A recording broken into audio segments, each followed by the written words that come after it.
자, 또 오늘 하루도 승리하셨습니까? 나오신 그 걸음 예수 그리스도 이름으로 축복합니다.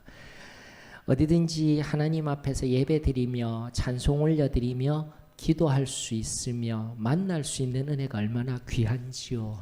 그날이 가까울수록 더욱더 우리 주님과 가까이 함께하며 나아가는 저와 여러분들 되어지기를 축원합니다. 자, 오늘 이사야 52장 1절로부터 12절까지입니다.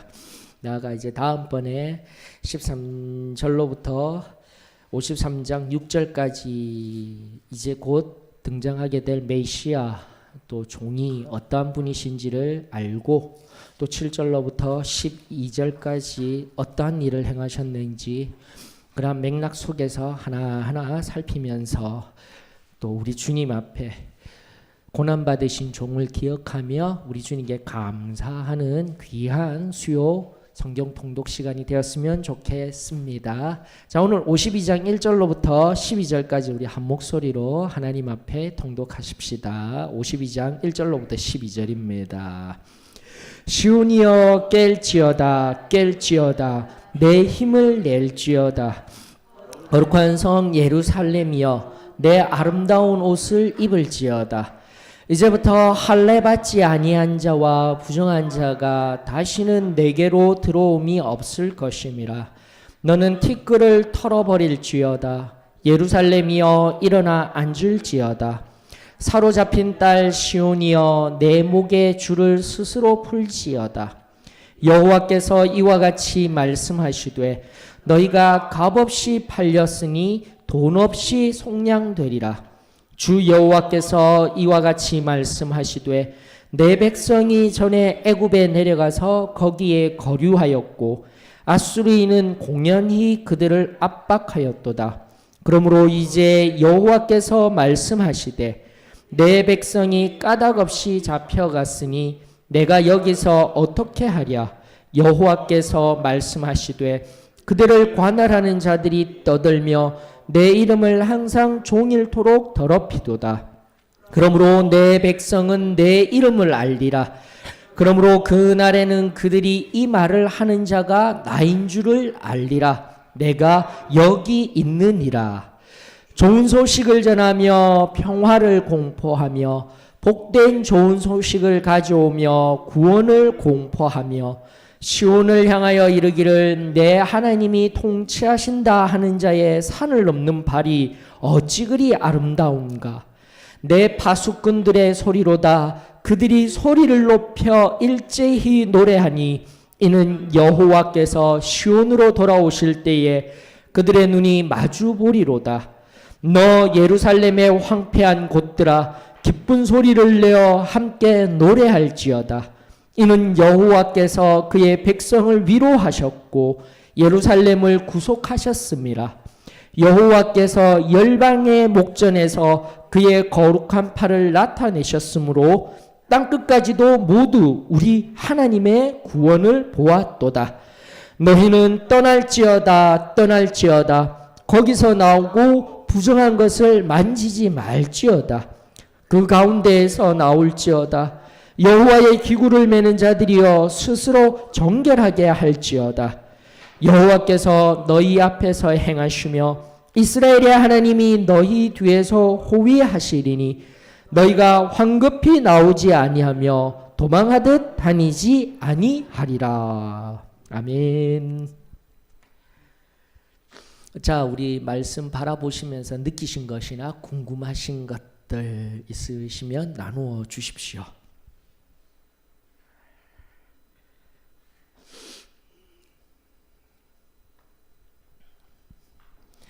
항상 보면은 이해되지 못하는 단어는 없는데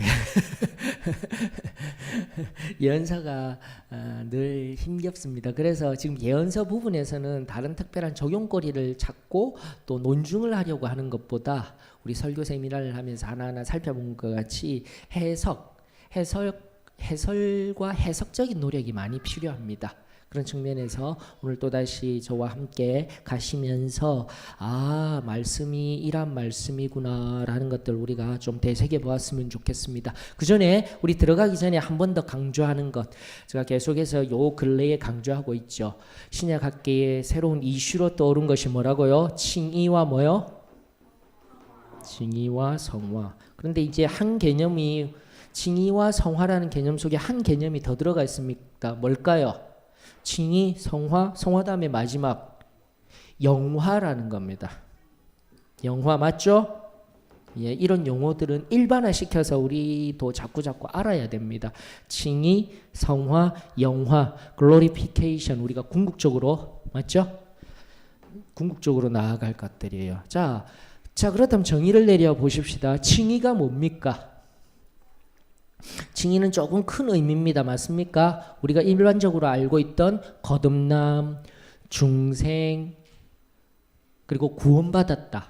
작은 의미의 협의의 첫 번째 의미, 자범죄들로부터 용서함 받아 구원받았다. 이 모든 것들을 통칭하는 용어입니다. 좀 더 큰 용어라고 생각하셨어요. 그래서 좀 더 이제 전문적인 용어로는 법정적 의미라고 이야기를 합니다. 법정적,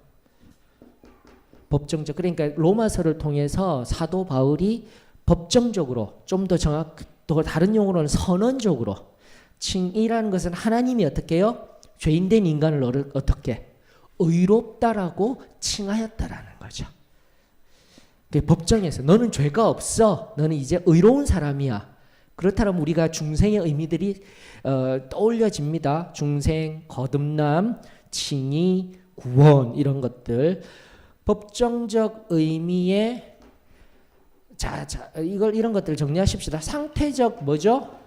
상태적 구원이라고 저는 정의를 내립니다. 구원도 작은 개념이에요. 작은 개념. 그래서 여기 구원 안에 뭐가 들어가 있습니까? 일반화된 보편적인 용어로는 인격적인 만남을 우리는 어떻게 해요? 체험적인 신앙으로 세계를 하고 이야기를 하고 있죠. 뭐죠? 자범죄들로부터 용서함을 받는 구원, 원죄로부터 깨끗하여지는 완전 성화인 성결, 그리고 그 깨끗하여진 그릇 위에 봉사할 수 있게 하는, 오늘날 은사주의가 이야기하는 은사주의와 우리 오순절주의를 조금 구분하셔야 된다라고 계속 강조하고 있습니다. 은사주의가 이야기하는 은사적인 영역이 아니라 그런 뭔가 굉장히 어떤 능력적인 것이 아니라 그저 삶에서 봉사할 수 있는, 하나님의 뜻을 이룰 수 있는 능력, 그것이 뭐죠? 성령 침례. 그것을 우리는 상태적인 의미로 구원이라고 이야기를 합니다. 괜찮으시죠? 물론 이 또한 앞선 회개의 과정이라든지 하나님의 부르심이라든지 이 성화의 영역 속에서도 들어갑니다. 즉 칭의, 성화, 영화 하나씩 분리되어졌지만은 좀 더 쉽게 생각하면 칭의가 있으면 성화가 있고요. 그다음 뭐요? 영화가 있고, 이런 개념으로 생각하셔야 돼요. 따로따로 분리된 것이 아니라 뭐요? 중첩되고 교집합. 수학 용어 제가 별로 안 좋아하는데 수학용어는 안 쓸게요. 이렇게 중첩되는 것들, 칭의, 성화, 영화 이렇게 될 수 있겠죠. 이런 개념으로 생각하셔야 돼요. 그래서 항상 함께 하고 있는 개념입니다 라고 생각하셔야 됩니다. 그럼 구원 맞죠? 우리 용어입니다. 구원 뭐요? 성결, 그 다음요 성령 침례. 자, 이것이 법정적 의미의 상태적 구원. 그래서 우리는 구원과 성결과 성령 침례를 받아야 합니다 라는 의미들이 여기 있었던 거예요. 자, 그렇다면 이건 성화는 뭘까요? 성화는, 그래 오늘 많이 이제 또 전문적인 용어 법정적 했으니까 무슨 얘기를 하냐면은 관계적이라고 이야기를 합니다. 관계적 의미의 실제적 삶이라고 저는 정의를 내리고 싶어요. 실제적 삶. 그러니까 현재성이에요. 철저하게. 상태적 구원을 이루어서 관계적 의미라면 누구와요? 하나님과 나, 그리고 그것으로 끝날까요? 십자가를 생각하라고 했어요. 삶의 영역에 있어서는 항상 우리는 십자가를 생각. 하나님과 나와의 관계, 나아가 나와 이웃과의 관계. 그게 복음이에요. 하나님 사랑, 그다음 또 뭐죠? 이웃 사랑. 이것이 기독교입니다, 여러분들. 하나님만 사랑하고 나는 하나님이 나를 사랑하시면 돼. 아니요.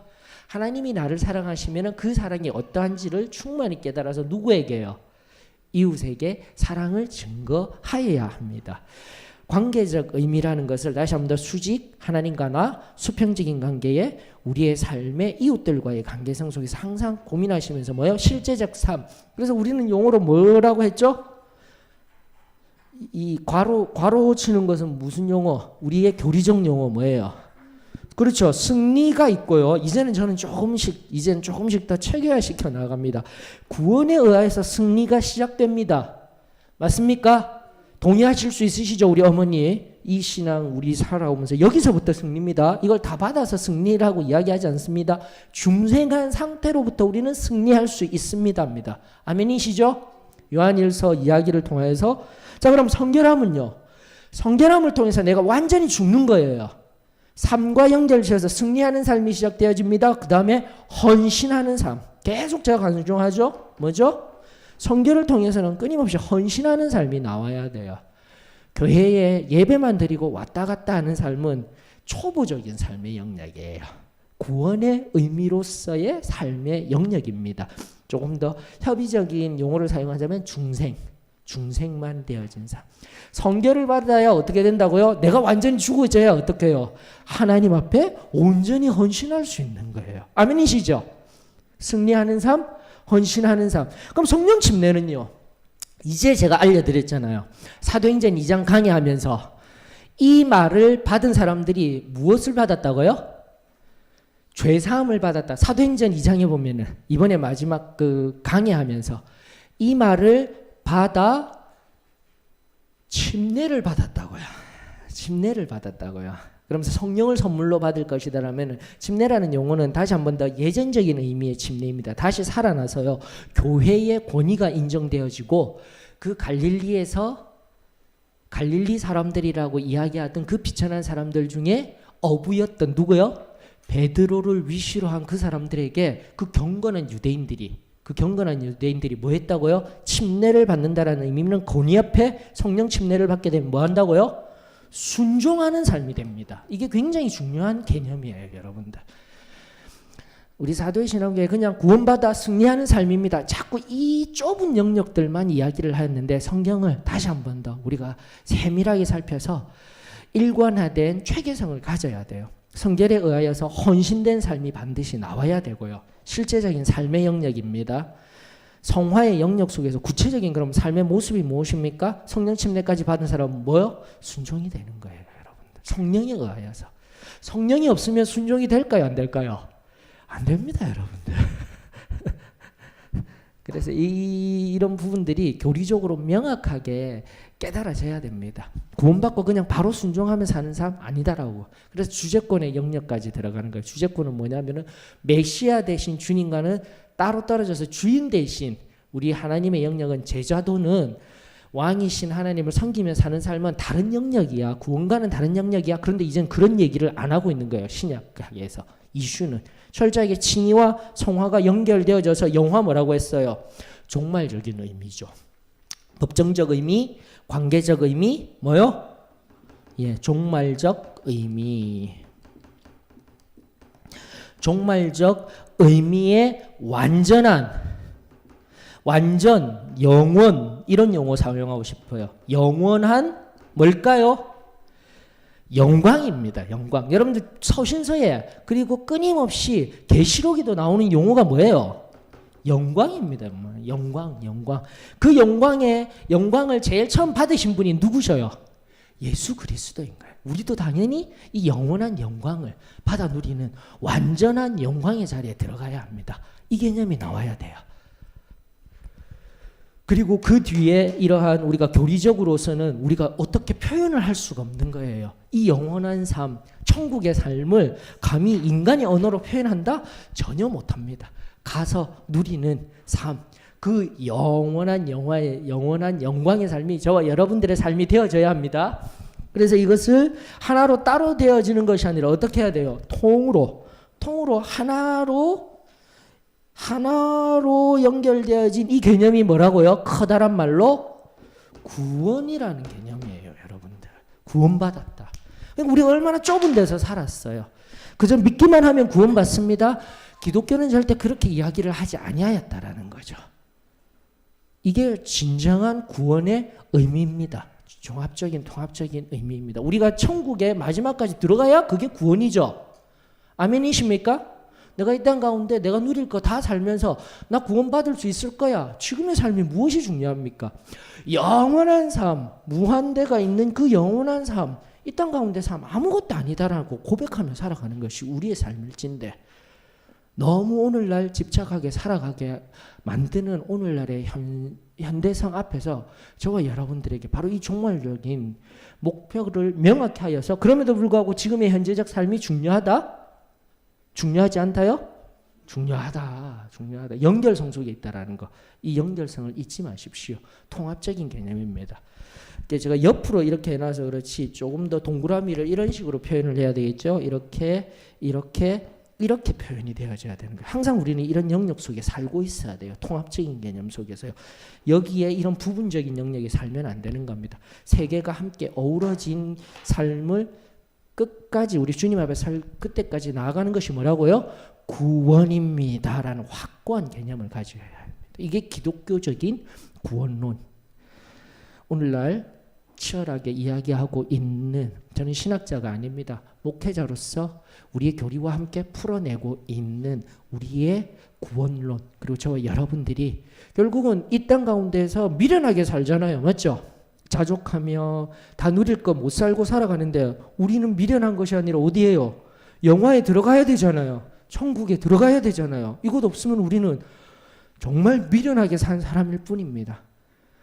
그러나 사도 바울이 고린도 교회 성도들에게 이야기한 것 같이 절대 미련한 자 같으나 저희들은 미련한 자 아닙니다. 미련하고 비천한 자를 사용하셔서 세상에 똑똑한 자, 슬기로운 자, 강한 자들, 많이 가진 자들을 부끄럽게 할 날이 언젠가는 오리라. 우리 주님께서 갚아주시리라 믿습니다. 그 믿음으로 저와 여러분 오늘 하루도 승리하며 헌신하며 순종하는 삶을 살아가는 저와 여러분들이 되어지기를 주의 이름으로 축원합니다. 자, 왜 이렇게 서두를 이렇게 시작하였냐면은 여러분 52장의 구도가 그러합니다. 자, 52장을 1, 2절 나누시고요. 지금 우리가 살펴봤던 본문을 1, 2절 나누고요. 3절로부터 6절까지 또 나누시고요. 7절에서부터 10절까지 나누고 11절로부터 12절까지 나누는 것입니다. 자, 구조를 한번 보십시다. 구조가 어떻게 되어 있냐면은 자, 1번 3절로부터 6절까지 맞죠? 1, 2절은 조금 있다 하고요. 3절로부터 6절 그리고 1번에서 가십시다. 몇 절요? 7절에서 10절까지 왜 이렇게 구분을 하냐면 3절에서 6절까지 어떤 말씀이 반복되고 있냐면 여호와께서 말씀하시되 맞습니까? 여호와께서 말씀하시되 그러니까 여기에 화자가 말하는 사람이 누구예요? 사람? 예, 하나님이셔요. 여호와 하나님이셔요. 이게 빨리 보이셔야 되는 거예요. 그럼 7절부터 10절은요? 누굴까요?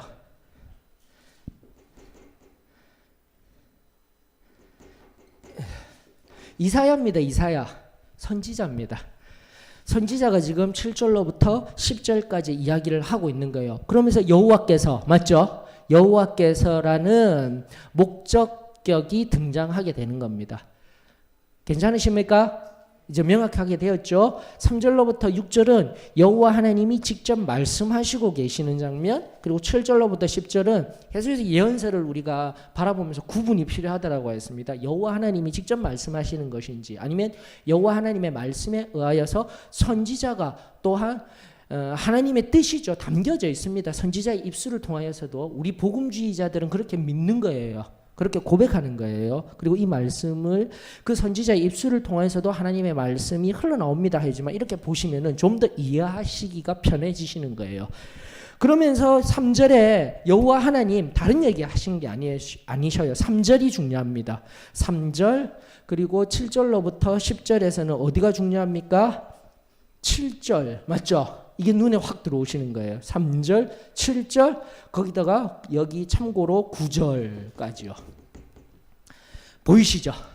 그럼 3절에 뭐라고 되어 있습니까? 여호와 하나님께서 뭐라고 하고 계셔요? 다 같이요. 시작.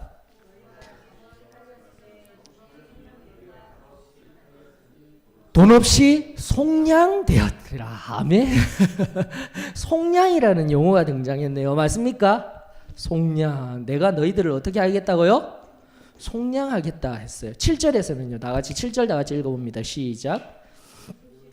좋은 소식을 전하며 평화를 공포하며 복된 좋은 소식을 가져오며 구원을 공포하며 시온을 향하여 이르기를 내 하나님이 통치하신다 하는 자의 산을 넘는 발이 어찌 그리 아름다운가. 파수꾼들의 노래예요. 이게 8절에 나오면 내 파수꾼들의 소리로다. 맞죠? 7절 좋은 소식이 오고 있다라는 거예요. 좋은 소식을 전하고 평화를 그러니까 공포된 것이 두 가지가 무엇입니까? 평화, 히브리어 샬롬. 그리고 두 번째 무엇입니까? 구원을 공포하고 있는 거예요. 구원이 뭡니까? 예슈아. 이게 여러분들 예수님 이름이 뭐예요? 구원이란 뜻이었어요. 마태복음 1장 21절에 보면은 예수라 하라. 맞죠? 그 이름을 예수라 하라. 그 뜻이 뭐라고요? 저가 자기 백성을 저희 죄에서 구원할 자이심이라 해서 히브리어 예슈아, 여호수아 이 말이 바로 구원이라는 뜻이었어요. 구원이라는 뜻. 야, 얼마나 놀라운 말입니까? 여호와 하나님께서 어떻게 하시겠다고요? 속량하시고 구원하여 주시겠다. 그리고 9절이 중요하다고 했습니다. 9절 속에 뭐라고 이야기하고 있습니까? 너 예루살렘의 황폐한 곳들아 기쁜 소리를 내어 함께 파수꾼이 노래하고 하는 이것들을 함께 노래하라면서 어떻게 하시겠다고요? 이는 여호와께서 그의 백성을 위로하셨고 예루살렘을 구속하셨느니라. 구속이라는 용어 나오죠. 구속. 자, 왜 이렇게 같은 색을 했을까요? 속량 구속 같은 말이에요. 아멘. 누구를요? 이제 누구를 지칭하는 거예요? 속량하고 구속을 할 누구? 우리가 아는 한 속량, 구속. 우리가 은혜를 받을 수 있는 우리가 회개할 수 있는 근거가 되는 게 무엇입니까? 범죄한 우리가 회개할 수 있는 근거가 무엇입니까? 구원론에 있어서 가장 중요한 근거. 그것이 없으면은요, 우리는 절대 회개할 수도 없고 회개할 필요도 없고 구원을 받을 수도 없어요. 맞아요. 십자가가 있어야 돼요. 반드시. 이게 뭐예요? 속량, 구속인 거예요. 히브리어 가알의 의미입니다. 대속의 의미라는 거예요. 대속의 의미. 누구를요? 예수 그리스도를 상징하며 그 다음 13절로부터 누가 등장한다고요? 고난받는 종 메시아 예수 그리스도를 상징하는 그 의미가 등장하게 되는 거예요. 물론 애굽을 거쳐서 아수르 지금 계속 얘기하고 있습니다. 이 말씀이 이사야의 입술을 통해서 선포되어지는 시대적 배경이 어느 왕 때요? 므낫세 왕이라고 계속 얘기하고 있습니다. 므낫세 왕 때는 실질적인 위협은 누구에게로요? 아수르. 그러나 아수르가 절대 유대를 멸망시키지 않는다. 누가요? 아수르 다음에 있을 바벨론, 네오 바벨로니아라고 하는 바벨론 느부갓네살에 의해서 BC 586년에 멸망을 당하죠. 그러나 이미 606년에 느부갓네살이 1차 침공해서요. 그때 막 다니엘이랑 다 데려가잖아요, 여러분들. 1차 포로 잡혀가요. BC 606년에 여호야김 왕 때 와서 다 데리고 가요. 그렇게 시작되는 거예요, 여러분들. 그러면서 우리 항상 제가 새 시대, 종말의 관점에서는 새 시대를 보셔야 된다고 했습니다. 맞습니까? 바벨론을 통해서 포로기로 들어갔다가 포로 귀환하는 것, 소망이죠, 희망이죠. 두 번째는요, 예수님이 초림하셔서 모든 이들에게 초림하셔서 구원을 선포하신 장면. 그리고 마지막 어디예요? 궁극적인 종말의 때 세 번째 시기를 받으면서 완전한 재림주로 오실 그때 이사야서를 바라볼 때 항상 이런 새 시대를 병합해서 통합해서 늘 이해를 하셔야 된다는 거 끊임없이 알려드리고 있습니다. 자, 그럼 이해가 되시죠? 지금도 속량할 것이야 구속할 것이야 이 얘기를 끊임없이 하고 있습니다. 자, 지금 앞서 했던 어디의 영역입니까? 바로 칭의의 영역 이야기하고 있어요. 칭의의 영역. 다시 한 번 더 그 칭의의 영역은요 철저하게 우리 개신교의 입장에서는 뭐죠? 오직 은혜로입니다. 여러분들 오직 은혜로 하나님이 은혜로 말미암아 내어주셨다는 거예요. 앞서서 지금 3절에서 6절까지 3절에서 6절이라고 맞나? 예, 맞네요. 3절에서 6절까지가 하나님의 음성이라고 했는데 이것이 왜 은혜일까요, 여러분들? 지금도 계속 얘기하였습니다. 4번에 걸쳐서 하나님이 뭐하고 있어요? 말씀하시되 그러면서 말씀하신 최종적인 그 말씀에 그러므로라는 이유 원인 근거를 제시하는 나중에 접속사가 3번이나 사용됩니다. 5절부터 5절에 한 번, 6절에 2번요. 그래서 끊임없이 해석을 제가 지금 해드리고 있다라고 했습니다. 그러므로 맞죠? 이유, 원인, 근거를 제공하는 접속사예요. 그러므로 다음이 굉장히 중요한 말씀이에요. 그러므로 맞죠? 그러므로 5절은 잠깐 내버려 두고요. 5절은 이제 여호와께서 어디 계시냐? 너희들 그 침공한 자들이 누굴까요? 1절에 보니까 잠깐 보니까 할례 받지 아니한 자, 부정한 자들 이제는 너희들에게 결코 오지 아니할 것이야. 침공한 그런 예전에는 애굽이라고 되어 있고 아수르 되어 있고 앞으로 닥칠 바벨로니아 사람들 끊임없이 얘기하고 있는 거예요. 이사야 선지자가. 그러면서 그러므로 그들이 내가 어디 있느냐 종일토록 내 이름을 더럽히고 있도다. 그러나 뭐라고 얘기하고 있습니까? 6절 다 같이 읽습니다. 시작. 그러므로 내 백성은 내 이름을 알리라. 그러므로 그날에는 그들이 이 말을 하는 자가 나인 줄을 알리라. 예, 내가 여기 있었다라는 거예요. 하나님은요 다른 곳에 절대 있지 아니하셨습니다. 항상 어디예요? 여기가 어딜까요, 여러분들? 자, 여기에 굉장히 중요한 신학적 의미들이 등장해요. 그러나 저는 우리 소망교회 성도님들, 저와 지금 계속해서 창세기부터 지금까지 쭉 오고 계시는 여러분들이라면 충분히 이해되십니다. 6절에 이미 답이 다 나와져 있어요. 도대체 여기에 계셨다라는데 여기가 어딜까요? 여기. 지금도 보면 예루살렘? 시온? 내 마음. 좋아요. 내 마음. 이런 것도 나왔어요. 또요. 여기. 출애굽기 3장에 보게 되면 여호와라는 이름 제가 계속 얘기 드리고 있죠. 여호와가 무슨 뜻입니까? 스스로 있는 자라는 것인데 결국은 내가 나다라는 뜻이에요. 내가 나다. 6절의 첫 번째 의미입니다. 그러므로 뭐라고 되어 있습니까? 내 이름을 알리라. 내가 나다 알 거야. 그런데 여호와 스스로 그렇게 계시고 내가 나다. 하나님은 자신을 표현하실 때요. 내가 나야. 그리고 요한복음서상에 에고 에임이라는 헬라어 용법이 계속 등장. 나는 뭐뭐다. 나는 뭐뭐다. 이게 바로 그 말씀을 들을 때마다 대제사장들이라든지 그 당시 율법학자들이 고함을 치는 거예요. 그런 용법, 에고 에임이라는 용법을 사용하는 사람은 누구예요? 사람이 해서는 안 되는 하는 것이 아니라 누가요? 여호와 하나님만이 사용하는 용법이에요. 그게 바로 여호와라는 이름 뜻에 들어가 있는 거예요. 나는 나다. 이게 바로 여호와라는 이름의 뜻이고요. 나는 나로서 있다 하는데 어디에 계시다고 했어요, 제가? 여러분들이 어디를 가든지 wherever 여러분들이 어디에 계시든지 여호와 하나님 어떻게 하시겠다고요? 함께 계시겠다라는 뜻이에요. 그러면 6절의 마지막 의미는 무엇입니까? 내가 여기 있느니라 라는 말의 의미는 어디예요? 여러분들이 언제까지나 어느 곳에 있든지 예루살렘만 있으신 분, 시온에 계신 분, 그리고 오늘날로 치면 소망교회만 계신 분? 아니죠. 어디곳 어느 곳에나 계신 하나님. 그리고 그분이 항상 하시는 방법은 무엇이에요? 나 여기 있는 것을 나타내시는 방법이 뭐예요? 말씀을 하신다라는 거예요. 구약 성경을 통하여서 또 친히 자신을 로고스라고 표현하신 요한복음과 근거해서요. 여러분들이 우리가 자꾸 확장을 해야 돼요.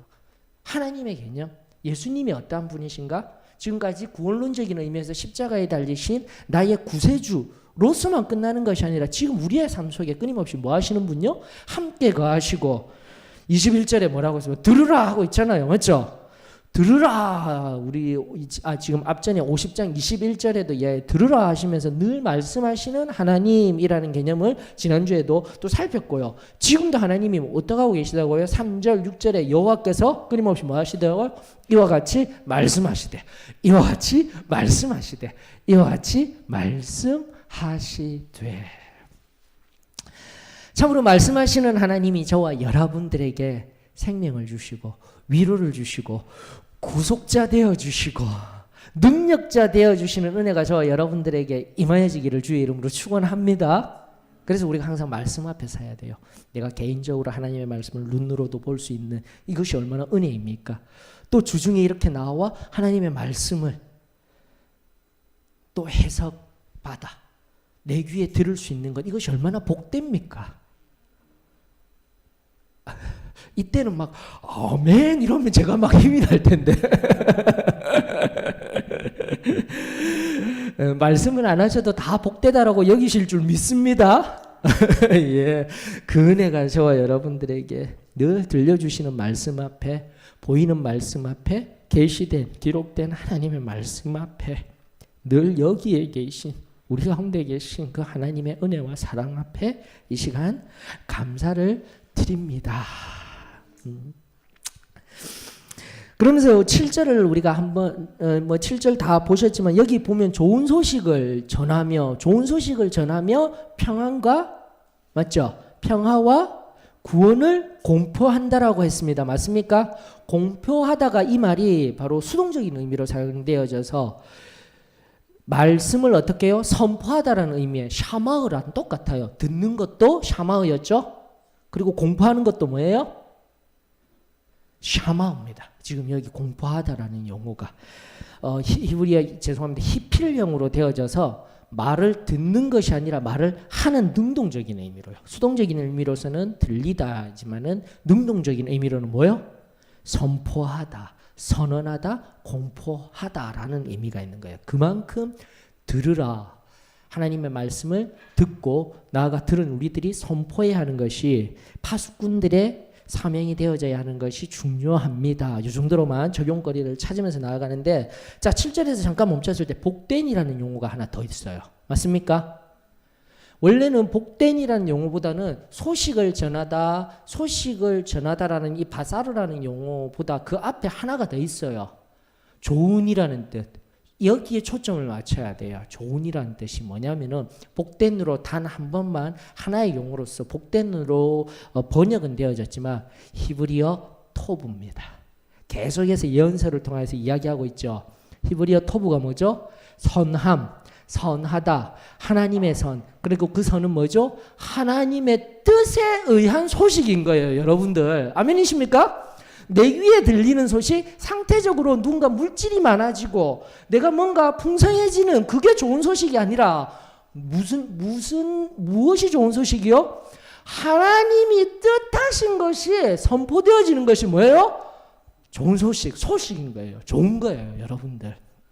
다시 한번 더 성경을 통하여서 언제나 하나님의 뜻에 의하여서 이루어지며 전하여지는 소식, 들려오지는 말씀, 그리고 보여지는 말씀이 저와 여러분들에게 복된 소식이 되어지기를 주의 이름으로 축원합니다. 지금 이 시대에 물질을 채우며 만몬주의가, 돈이, 그 모든 좋은 것들이, 세상적인 좋은 것들이 그걸 복이라고 여기는 이 복되다라는 의미가 아니라, 다시 한 번 더 히브리어 토브라는 것을 항상 기억하십시오. 하나님의 선함, 그 선함은 반드시 하나님의 뜻에 의한 선입니다. 우리가 선을 판단하는 것이 아니라 하나님 뜻에 의한 선입니다 라는 것을 기억하시면서 다시 한번 더 좋은 소식에 관해서 우리가 좀 깊이 묵상하였으면 좋겠습니다. 신학적인 개념의 좋은 소식 알고 계시죠? 얼마 전에도 강의를 해드리면서 살짝 언급해 드렸는데, 헬라어의 유앙겔리조라는 그 말은 황제가 진군할 때, 승리하였을 때 군대 장관들이 승리하고 올 때에 사용하는 용어입니다. 그게 제일 처음 가장 강력하게 사용된 용어가 언제냐면, 제가 이제 구약과 신약 중간사 이야기할 때 예수님 당시에 로마 황제가 누구였죠? 아우구스티누스라는 황제였죠. 아우구스티누스. 그래서 케사르라고 여러분들이 알고 있는데, 그건 그 전의 사람이에요. 그 전에 케사르가 원로원에 의하여서 원로원 한복판에서 죽임을 당하죠. 원래 그가 황제, 신성 황제가 처음 되려고 했는데 원로원, 그의 양아들과 같은 브루토스에게 배신을 당하고 얘기 자꾸 해드렸죠. 브루토스 너도냐? 배신의 아이콘. 그 유명한 이야기. 그렇게 죽임을 당하고 나서 삼두정치를 하던 그 세 사람, 원로원, 군대 장관, 그리고 집정관이라고 하여서 그의 조카격인 옥타비아누스가 등장하게 됩니다. 옥타비아누스 굉장히 똑똑한 사람이었어요. 조카예요. 양아들과 같은 테사르의 조카 옥타비아누스, 그리고 원로원의 브루토스가 브루토스는 이제 조금 있다가 실각하고 다른 사람이 등장합니다. 제가 이름이 지금 기억이 안 나네요. 원로원의 수장, 그리고 다음에 한 분 군대 장관, 그 밑에 케사르 밑에서 부관을 역을 하고 있던 안토니우스 등장하게 됩니다. 그래서 원로원은 실질적으로 힘이 약해지고요. 안토니우스랑 그 다음 옥타비아누스가 악티움 해전이라고, 여러분들 전쟁사에 아주 유명한 장면이죠. 악티움 해전 때 그 전쟁에 모든 사람들이 다 이길 것이다 생각한 게 누구예요? 군대 장관 안토니우스예요. 그래 여러분들이 조금만 또 성경을 또 깊이 보게 되면 헤롯 있죠. 에돔. 예수님 당시의 왕 누구였어요?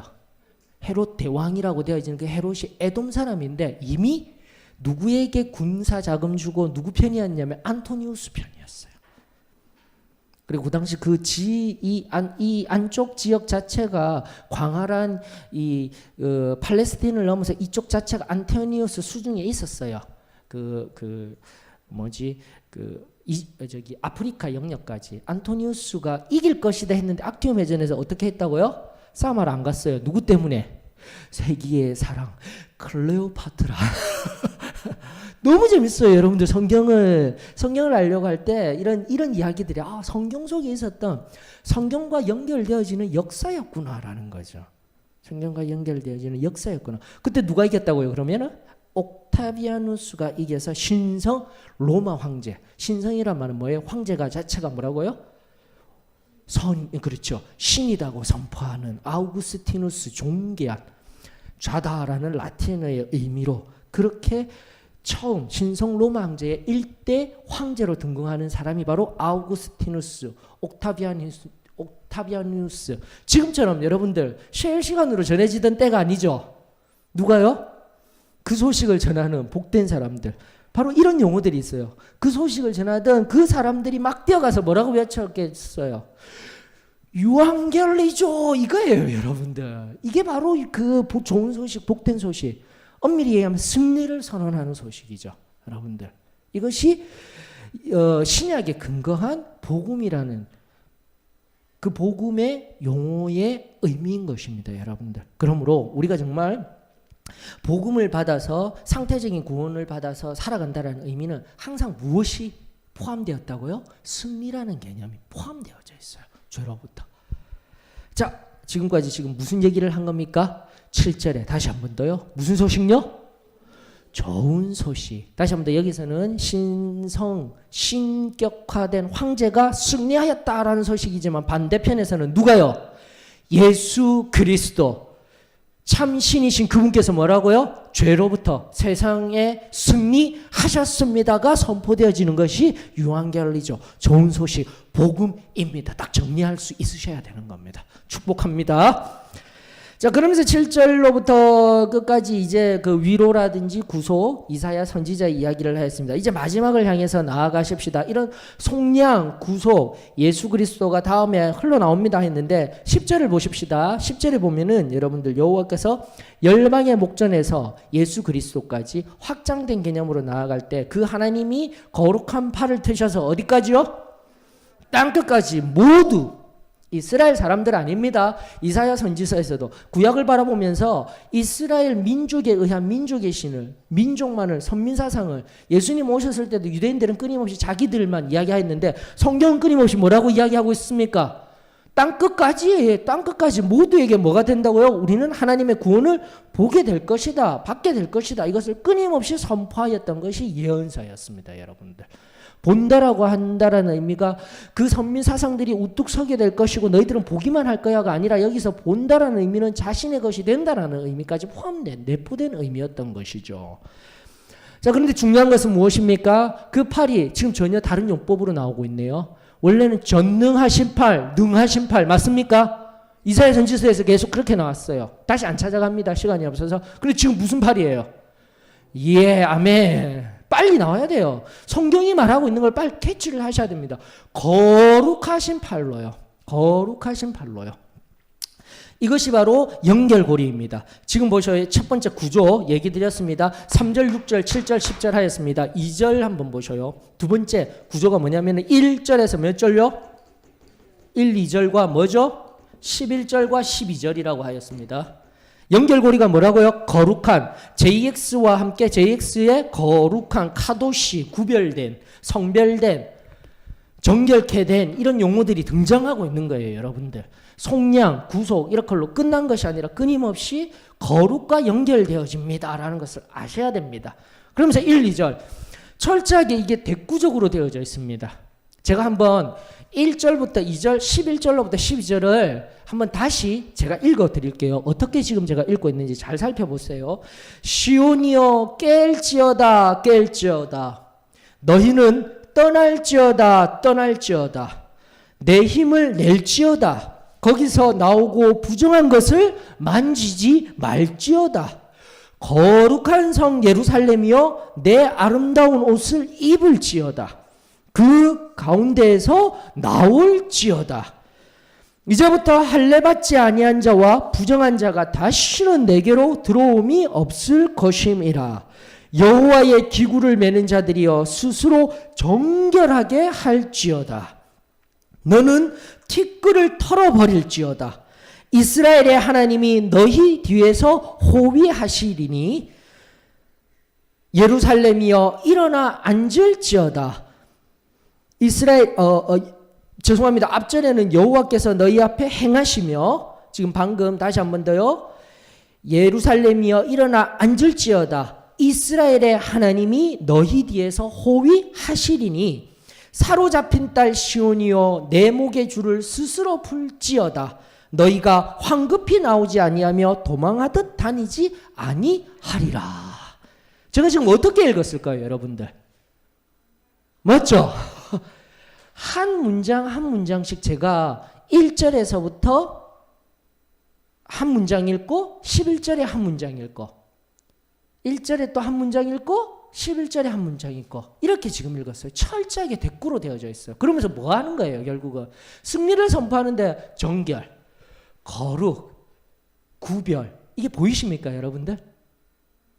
깰지어다 깰지어다 내 힘을 낼지어다 떠날지어다 떠날지어다 거기서 나오고 부정한 것을 만지지 말지어다 철저하게 거룩과 연결된 이야기를 하고 있는 거예요. 자, 다시 처음으로 돌아가십시다. 지금 1, 2절과 11절이 철저하게 대꾸로 이야기하면서 속량받고 구속함받고 JX와 함께 거룩의 이야기를 하면서요. 지금도 동일하게 1, 2절, 11, 12절도 제가 처음에 얘기했던 것 칭의와 성화는 구별된 것이 아니라 함께 어우러져서 가야 된다니까요. 삶의 영역에서 어떻게 하고 있습니까? 하나님은 끊임없이 깰지어다.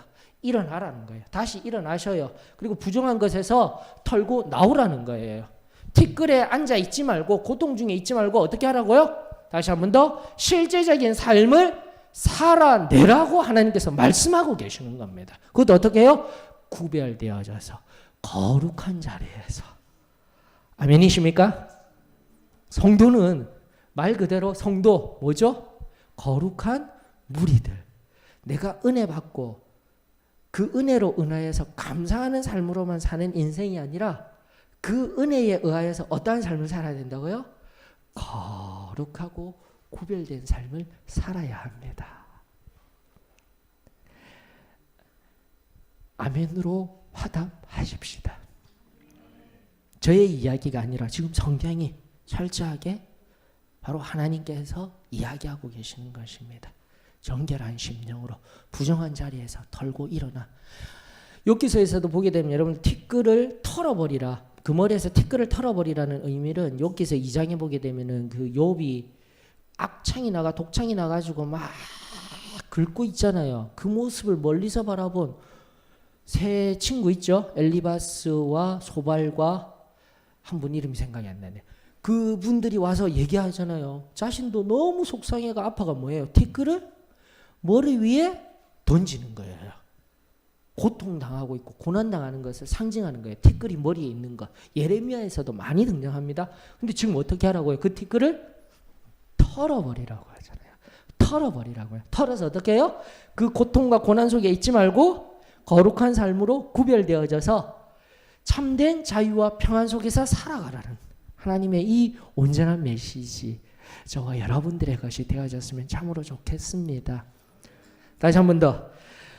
속량 구속에 의하여서 참된 위로와 구원이 우리 주 예수 그리스도로 말미암아 임하여지기를 원합니다. 그리고 그 은혜에 의하여서 참으로 세상과 구별되어진 하나님께서 기뻐하시고 하나님이 원하시는 그 귀한 자리로 나아가기를 원합니다. 제가 요즘 이제 여러 가지 것들이 이제 정리를 해 나가는 과정 가운데 바울 서신과 바울 생애들을 조금씩 정리해 나가고 있거든요. 근데 보니까 너무 귀해요. 바울의 삶이. 지난번에도 설교를 통해서도 알려드린 바와 같이 로마서에 근거한 우리는 뭐라고요? 할례자에게나 무할례자에게나 미련한 자에게나 슬기로운 자에게나 어떠한 자에게라도 복음의 빚진 자입니다. 라는 그 고백이 저와 여러분들의 것이 되었으면 좋겠어요. 내가 뚜렷한 은혜를 받았다라면은 그걸로 감사하는 인생도 필요하지만 그것이 잘못되었다는 것이 아니라 감사하는 인생도 되어져야지만 어떤 인생요? 그 뚜렷한 은혜의 빚진 자 아닙니까? 빚진 자로서 세상 가운데 지금까지 상고한 이 모든 것들 관계적 의미 안에서 진정으로 하나님 사랑, 이웃 사랑, 실제적인 그 삶의 자리에서 거룩히 구별되어져 하나님의 참된 기쁨이 되어지는 삶이 되었으면 좋겠습니다. 빌립보서 4장으로 가볼까요? 빌립보서는 이미 강의해 드렸습니다. 특별히 바울 서신 중에서도 제가 에베소서 교회가 무엇인지 그리고 빌립보서는 우리의 승리의 삶이 무엇인지 감사해야 합니다라고 하여서 이미 다 강의를 해드렸어요. 그 서신서는. 근데 빌립보서 4장은 감옥에서 첫 번째 로마에서 3년 동안 가택 연금되어진 결코 자유롭지 못한 상태에서도 감사하십시오. 여러분들이 잘 알고 있죠? 빌립보서 4장. 그러면서 빌립보서 4장의 마지막 격인 4장 4절로부터 9절을 좀 살펴보십시다. 4장 4절로부터 7절까지 8절로부터 9절까지 보게 되면 결국은 지금까지 이야기한 것들과 동일한 맥락에서 움직여지고 있습니다. 4절로부터 7절 볼게요. 주 안에서 항상 기뻐하라. 내가 다시 말하노니 기뻐하라. 너희 관용을 모든 사람에게 알게 하라 이야기하고 있죠. 아무것도 염려하지 말고 다만 모든 일에 기도와 간구로 너희 구할 것을 감사함으로 하나님께 아뢰라. 그리하면 모든 지각에 뛰어난 하나님의 평강이 그리스도 예수 안에서 너희 마음과 생각을 지키시리라. 아멘. 하나님이 함께 하시는 거예요. 지금 여기 우리와 함께 하시며 은혜를 주실 때에 앞서 먼저 이야기했지만 관용을 베푸는 삶, 기뻐하는 삶 가능한 줄 믿습니다. 그리고 8절 보십시다. 바꾸어졌지만 끝으로 형제들아 무엇에든지 참되며 무엇에든지 경건하며 무엇에든지 오르며 무엇에든지 정결하며 무엇에든지 사랑받을 만하며 무엇에든지 칭찬받을 만하며 무슨 덕이 있든지 무슨 기림이 있든지 이것들을 생각하라. 너희는 내게 배우고 받고 듣고 본 바를 행하라. 그리하면 평강의 하나님이 너희와 함께 계시니라. 은혜 받고 그냥 아무렇게나 하는 것이 아니라 다시 한번 더 은혜에 근거한 하나님 말씀에 의한 행함의 삶, 행함으로 말미암아 행위로 말미암아 구원받는다라는 이야기가 아니에요. 우리에게 믿음으로 말미암아 주신 하나님의 은혜에 의한 이 구원의 여정 속에서 어떻게 해요? 철저하게 두 번째 영역인 성화의 의미, 관계 성속에서 하나님과 나와의 관계 그리고 이웃들과의 관계성 속에서 하나님의 그 받았던 은혜에 의한 그 사랑을 온전히 증거하며 살아가는 저와 여러분들이 되었으면 참으로 좋겠습니다.